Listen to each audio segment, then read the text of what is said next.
Monopoly, el juego de mesa más vendido de la historia, es un robo. La compañía que lo comercializaba se enriqueció a base de mentiras y fraude, mientras que la verdadera creadora murió sin $1 y sin que nadie supiera su nombre. Esta es la historia del engaño más grande del entretenimiento moderno y de cómo un profesor de economía enfrentó a la compañía de juegos de mesa más importante del mundo, destapando así la mayor mentira de Hasbro, pero también perdiéndolo todo en el camino. Este profesor era Ralph Anspach, nacido en Alemania en 1926. Cuando Anspach tenía 12 años, su familia huyó del régimen nazi y se establecieron en Estados Unidos. Esa dura experiencia durante su niñez lo marcaría para siempre, viendo de cerca cómo el poder concentrado destruye a las personas. Al crecer, Anspach estudió economía en la Universidad de Chicago y al egresar se desempeñó como profesor dentro de la Universidad Estatal de San Francisco. En sus clases, Anspach usaba juegos de mesa para enseñar economía. Creía que la diversión enseñaba más que cualquier libro de texto, pero había un juego que le molestaba profundamente: Monopoly. Para Anspach, este juego transmitía un mensaje económico erróneo. Creía que los monopolios sofocan la innovación, eliminan opciones para los consumidores y concentran el poder económico en unas pocas manos. En su visión, el capitalismo funciona cuando existe competencia real, innovación constante y oportunidades equitativas. Decidió entonces que necesitaba una alternativa educativa a Monopoly, algo que mostrara a los estudiantes cómo debería funcionar realmente el capitalismo. Así que en 1973 creó el Anti-Monopoly, un juego que dividía a los jugadores en dos grupos: monopolistas y competidores justos. El objetivo era demostrar empíricamente cuál sistema era más sostenible, un monopolio o el libre mercado. Y sorprendentemente el juego fue un éxito modesto, llegando a vender unas 200,000 copias en todo el país, suficiente para pagar las cuentas, pero también para llamar la atención de su competidor más grande.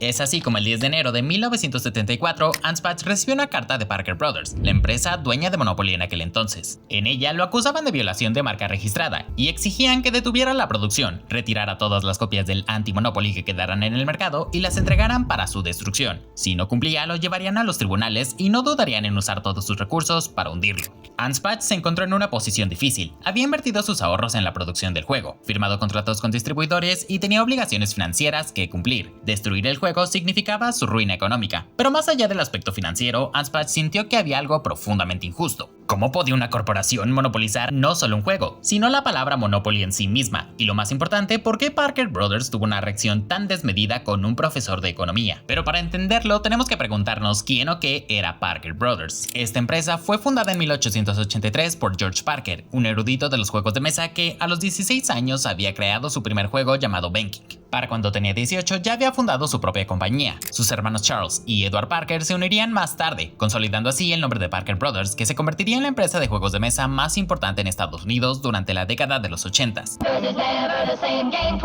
Bonkers, from Parker Brothers. Sorry, Clue y Risk son algunos de los títulos más populares que nacieron en esta compañía, así que te puedes dar una idea de cuán importante era. Pero ninguno de esos juegos se acercaba remotamente a lo que fue Monopoly. Desde su lanzamiento oficial en 1935, el juego fue un fenómeno sin precedentes. El primer año vendieron 278,000 copias. El segundo ya superaban los 2 millones, suficiente para salvar a Parker Brothers de la quiebra durante la Gran Depresión y suficiente para construir un imperio multimillonario. Para cuando Anspach recibió su carta, Parker Brothers ya era propiedad de General Mills, uno de los conglomerados corporativos más grandes de Norteamérica, por lo que el equipo legal de esta empresa no era pequeño. Al contrario, estamos hablando de recursos prácticamente ilimitados. Anspach lo sabía perfectamente contra quién se estaba metiendo, y aún así decidió no ceder. Pero sin duda necesitaría una defensa impecable, un caso tan grande que obligara al mundo a voltear a verlo. Anspach comenzó una investigación junto a su hijo. Visitaron bibliotecas, registros históricos, oficinas de patentes y finalmente encontraron lo que necesitaban: una patente que databa de 1904. En ella se mostraba un juego llamado The Landlord's Game, que era muy similar a Monopoly, con la diferencia de que este se había creado 30 años antes. Al principio pensaron que se trataba de una patente vieja que le pertenecía al mismo creador de Monopoly, Charles B. Darrow, pero cuando revisaron con atención se percataron de que el nombre que aparecía en ella era muy diferente: Elizabeth J. Magie. Elizabeth Magie, o Lizzie como todos la conocían, nació en 1866 en Macomb, Illinois. Desde el principio fue una mujer que no encajaba en su época. Trabajó como taquígrafa y mecanógrafa en Washington, D.C. En sus ratos libres disfrutaba de escribir poesía, actuar en teatro y publicar cuentos bajo seudónimo. A los 27 años obtuvo su primer patente para una mejora en las máquinas de escribir tipo Hammond. Y en 1906, para protestar por los salarios bajos que recibía el sector laboral femenino, publicó un anuncio en un periódico ofreciéndose a sí misma como esclava al mejor postor. Como ves, Lizzie no era una mujer que se quedara callada, pero su obsesión más profunda no era el teatro ni la escritura, era la economía. Su padre, siendo un ferviente seguidor de Henry George, inculcó en Maggie el georgismo, una corriente económica que mostraba algo profundamente injusto. Mientras la gente trabajaba duro para hacer crecer sus ciudades, los dueños de las tierras se hacían ricos sin mover un solo dedo. Simplemente esperaban que el valor de sus propiedades subiera gracias al esfuerzo colectivo de la comunidad. La solución de George era radical: cobrar impuestos únicamente sobre la tierra, no sobre el trabajo. Así, nadie se enriquecería solo por ser dueño de un terreno. Lizzie creció con estas ideas y, ansiosa por compartirlas con el mundo, llegó a una conclusión: la mejor forma de enseñarlas no era mediante libros ni conferencias, sino mediante la experiencia directa. Pensó que un juego de mesa podría lograr exactamente eso. Así que, tras meses de trabajo, desarrolló su primera y más grande obra maestra del mundo del entretenimiento, The Landlord's Game. Un juego de mesa que le permitiría a los participantes experimentar en carne propia lo que Henry George describía con el georgismo. Al caer en la propiedad de un jugador rival, debías pagar una renta durante tu estadía en esa casilla, lo que evidenciaba el problema del sistema económico actual. Mientras las rentas enriquecían a los arrendadores o jugadores con propiedades, empobrecían a los inquilinos o jugadores que caían en las propiedades de otros. Para reforzar aún más este análisis, Lizzie diseñó dos modalidades de juego completamente distintas. La primera se llamaba Prosperity, un modo cooperativo donde todos los jugadores se beneficiaban de la creación de riqueza colectiva, mientras que el segundo modo de juego se llamaba simplemente Monopoly, el modo competitivo que todos conocemos, donde el objetivo era acaparar propiedades, cobrar rentas abusivas y arruinar a los demás jugadores hasta que uno solo se quedara con todo. Lizzie incluyó ambos modos de juego con la teoría de que, al experimentar la frustración de la versión monopolista, los jugadores desarrollarían una conciencia natural sobre la injusticia del sistema, y por lo tanto terminarían eligiendo la cooperación sobre la destrucción. Lo que Lizzie nunca anticipó fue que la gente simplemente preferiría aplastar a sus amigos.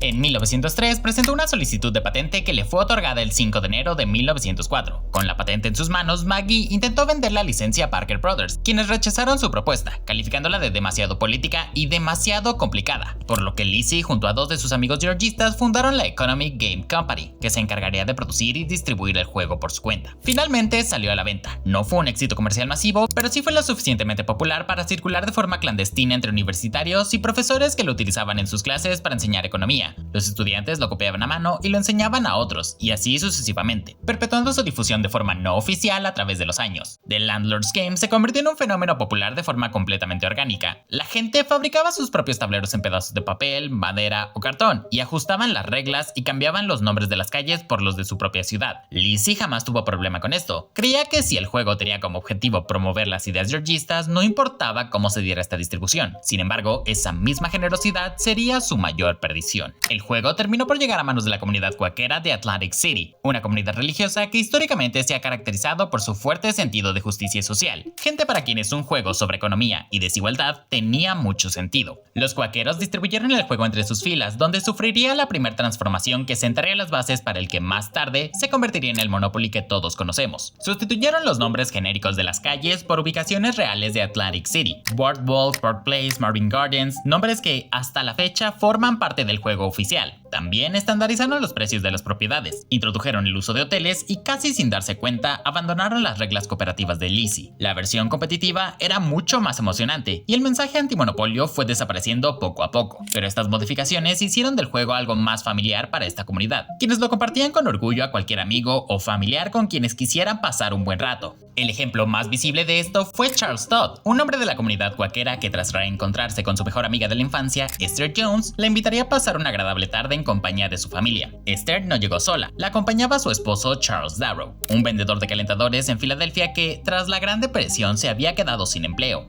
Para hacer la tarde más amena, Todd sacó un juego de bienes raíces que había hecho en tarjetas de papel y un pedazo de cartón. Darrow se mostró intrigado, y tras jugar un par de partidas le pidió más información sobre el juego. Todd le explicó que se trataba de un juego que la comunidad había adoptado y bautizado como Monopoly, y que, según su información, el juego no le pertenecía a nadie. Muchas personas afirman que fue este momento en que la historia de Monopoly y The Landlord's Game se torció. Por una parte, tenemos el error de Todd al asumir inocentemente que el juego no tenía autor, y por otra, a un Darrow desempleado y desesperado por conseguir dinero para sostener a su familia. En un principio, ninguno de los dos obró con malicia, pero esa tarde de 1932 sellaría el destino de Maggie y de Darrow para siempre. Finalmente, Darrow le pidió a Todd escribir las reglas y dibujar el tablero en una servilleta. Todd, convencido de que estas peticiones solo eran un eslabón más en la cadena de difusión del juego, se las entregó. Darrow tomó sus notas y, con ayuda de su amigo caricaturista Franklin Alexander, refinó el diseño visual del juego, añadiendo elementos icónicos como el tío rico, el policía y la locomotora negra. Cuando por fin tenía el diseño final del juego, Darrow comenzó fabricando los tableros tableros él mismo, dibujaba cada tablero a mano, escribía cada tarjeta individualmente y cortaba cada pieza con precisión. De esta manera y con ayuda de su familia lograba fabricar 2 piezas por día. Al principio solo le vendía a amigos y familiares, pero pronto el juego empezó a llamar la atención de más y más personas que querían conseguir su propia copia, lo que llevó a Darrow a reclutar a sus amigos en el área de producción y contrató a una empresa local para fabricar los tableros y tarjetas en serie. Con esto llegaron a 6 juegos por día, pero seguía siendo insuficiente. Finalmente, Darrow decidió dar el siguiente gran paso: llevar el juego a las grandes compañías como Wanamaker en Filadelfia y Schwartz en Nueva York. Las ventas se dispararon, lo que terminó por llamar la atención de la compañía de juegos de mesa más importante en América del Norte, Parker Brothers.